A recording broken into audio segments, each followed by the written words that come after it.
यहाँ पे केमिस्ट्री का पार्ट लिखा हुआ है, ये फॉर्मूला है प्रतिशत आयनिक गुण का। प्रतिशत आयनिक गुण कैसे निकालते हैं, तो इसका फॉर्मूला है द्विध्रुव आघूर्ण का प्रायोगिक मान, ये दिया हुआ होगा, और 100% आयनिक बंध के लिए द्विध्रुव का जो भी आघूर्ण है, जो मैंने कल आप लोगों को बताया था वही है, और इसमें 100 से मल्टीप्लाई कर देते हैं, तो ये इसका फॉर्मूला निकल के आता है। इसके साथ ही ये क्वेश्चन दिया हुआ है कि HCl का प्रतिशत आयनिक लक्षण ज्ञात कीजिएगा। हाइड्रोक्लोरिक एसिड के लिए पूछा है इसने, जिसकी बंध लंबाई 1.275 एंगस्ट्रॉम दी गई है तथा द्विध्रुव आघूर्ण का प्रायोगिक मान 1.03 डी दिया गया है। ये चीजें दी गई हैं, और इसके साथ में हमें दिया है, इसने क्या दिया है, आवेश, या तो इसको E कहते हैं या इसको हम Q कहते हैं। आवेश दिया गया है, इसका वैल्यू दिया है 4.8 × 10⁻⁻10 ESU में दिया गया है।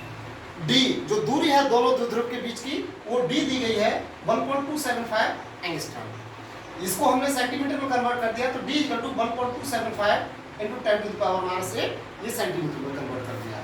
अब जब हम इसका सॉल्यूशन करते हैं तो 100% आयनिक बंध, इसको आयनिक बंध म्यू बोला जाता है, तो इसका फॉर्मूला है μ = E × D, जो मैंने कल तुम्हें बताया था द्विध्रुव आघूर्ण समझाते समय। म्यू का निकालते हैं वैल्यू, तो बराबर 4.8 × 10⁻10 ये दिया हुआ है चार्ज।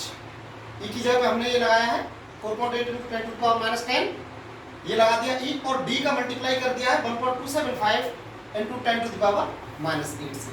जब हम इन दोनों का कैलकुलेशन करेंगे और पावर का कैलकुलेशन करके लाते हैं, तो μ = 612 डिवाइड निकल के आ जाता है, ये यूनिट है इसकी, डिवाइड। अब इसमें इसके साथ ही परसेंट में आयनिक इसके गुण निकलना है हमें, तो परसेंट में आयनिक गुण, और वो कितने, 1.03 डी जो दिया गया है इसका प्रायोगिक मान है, तो परसेंट निकालना है, तो 1.03/612 डिवाइड इनटू 100 से इसको मल्टीप्लाई कर दिया, और जब हमने इसको कैलकुलेट किया तो इसका आंसर निकल के आता है 16.83। ये इसका परसेंट आयनिक गुण है इस द्विध्रुव के लिए।